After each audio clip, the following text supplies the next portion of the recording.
اللہ تعالیٰ نے اپنی عبادت کے بعد والدین کا ذکر کیا ہے. اللہ کی اطاعت، اس کے بعد والدین کی اطاعت. اگر اللہ اور اس کے رسول، اگر کوئی آدمی اپنے ماں باپ کو خوش کرے، ماں باپ کو راضی کرے، ماں باپ راضی ہیں تو اللہ اور اس کے رسول بھی راضی ہیں. اگر کسی سے اس کے ماں باپ خفا ہیں، ناراض ہیں، تو اللہ تعالیٰ بھی، اللہ کا رسول بھی اس سے ناراض ہیں. حدیث پاک میں آتا ہے، اللہ کے نبی صلی اللہ علیہ وسلم نے ارشاد فرمایا کہ معراج کی رات جب میں نے دوزخ کو دیکھا، جہنم کو دیکھا، تو میں نے دیکھا دوزخ میں کچھ لوگ جو جہنم کے درخت ہیں ان کی ٹہنیوں کو پکڑ کے لٹک رہے ہیں. میں نے جبرائیل علیہ السلام سے پوچھا کہ یہ کون لوگ ہیں؟ بتایا گیا کہ یہ وہ لوگ ہیں جو اپنے ماں باپ کو گالیاں نکالتے تھے، ماں باپ کو برا بھلا کہتے تھے. صحابہ کرام نے عرض کیا رسول اللہ ایسا بھی کوئی بدبخت ہوگا جو اپنے ماں باپ کو گالیاں نکالے، ماں باپ کو برا کہے؟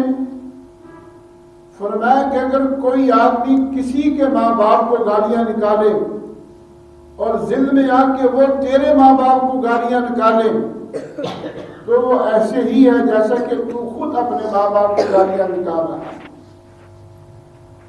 اگر تو کسی کی بہن کو گالی نکالے، کسی کی بیٹی کو گالی نکالے، کسی کی ماں کو گالی نکالے اور وہ ضد میں آ کے تیری ماں کو گالی نکالے، تیری بہن کو برا کہے، تیری بیٹی کو برا کہے، تو وہ ایسے ہی ہے جیسے تو خود کہہ رہا. نہ تو کسی کی ماں بیٹی کو گالی نکال اور نہ تیری ماں بیٹی کو گالی نکالے. ایک مرتبہ حضور نے فرمایا کہ خاک آلود ہو اس کا ناک، خاک آلود ہو اس کا ناک، خاک آلود ہو اس کا ناک 3 مرتبہ فرمایا. یہ ذلت کے الفاظ ہیں اس آدمی کے لیے. صحابہ نے کہا یا رسول اللہ کس کا ناک خاک آلود ہو؟ فرمایا کہ جس آدمی نے اپنے ماں باپ کو پایا، دونوں کو یا ایک کو، اور ان کی خدمت کر کے جنت حاصل نہیں کی. اس آدمی کے بارے میں اللہ کے نبی دعا دے رہے ہیں. ایسے ہی حدیث پاک میں آتا ہے ایک مرتبہ اللہ کے نبی مسجد میں تشریف لائے، صحابہ کرام کا مجمع تھا. جب آپ نے منبر کے پہلے درجے پر پاؤں رکھا فرمایا آمین، جب دوسرے درجے پر پاؤں رکھا پھر فرمایا آمین، جب تیسرے درجے پر پاؤں رکھا پھر فرمایا آمین. واز کر کے جب نیچے اترے تو صحابہ کرام نے پوچھا یا رسول اللہ پہلے کبھی آپ نے ایسے نہیں کیا جیسے آج آپ نے تینوں درجوں پہ پاؤں رکھتے ہوئے آمین فرمایا؟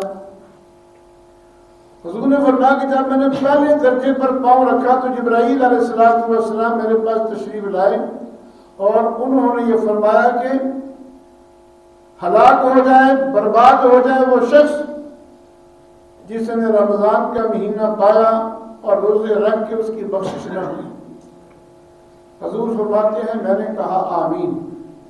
جب دوسرے درجے پر پاؤں رکھا تو جبریل امین نے کہا کہ ہلاک ہو جائے، برباد ہو جائے وہ شخص جس کے سامنے آپ کا نام لیا جائے اور وہ آپ پر ضرور نہ پڑے. فرمایا میں نے کہا آمین. جب تیسرے درجے پر پاؤں رکھا تو جبریل امین نے کہا کہ ہلاک ہو جائے، برباد ہو جائے وہ شخص جس نے اپنے ماں باپ میں سے دونوں کو یا ایک کو پایا اور ان کی خدمت کر کے جنت حاصل نہیں کی. تو حضور فرماتے ہیں میں نے کہا آمین. اب جبرائیل علیہ السلام سارے فرشتوں کے سردار ہیں، نوریوں کے سردار ہیں، وہ بدعا دے رہے ہیں، اور آمنہ کے لال جو امام الانبیاء ہیں، سارے نبیوں کے امام ہیں، سارے نبیوں کے سردار ہیں، وہ اس پر آمین کہہ کے مہر لگا رہے ہیں۔ جبریل کی بدعا بھی کم نہیں تھی، لیکن حضور کی آمین نے اس کو اور بھی سخت بنا دیا۔ بہت ساری حدیثیں آتی ہیں، حضور نے فرمایا کہ جنت تیری ماں کے قدموں کے نیچے ہے، جنت تیری ماں کے قدموں کے نیچے ہے، اور باپ کے بارے میں فرمایا کہ تیرا باپ جنت کا دروازہ ہے، دروازہ کھلے گا تو جنت میں داخل ہوگا نا، اگر دروازہ ہی بند ہو گیا تو جنت میں کہاں جائے گا۔ باپ کے بارے میں فرمایا کہ تیرا باپ جنت کا دروازہ ہے، اور تیری ماں کے قدموں کے نیچے جنت ہے۔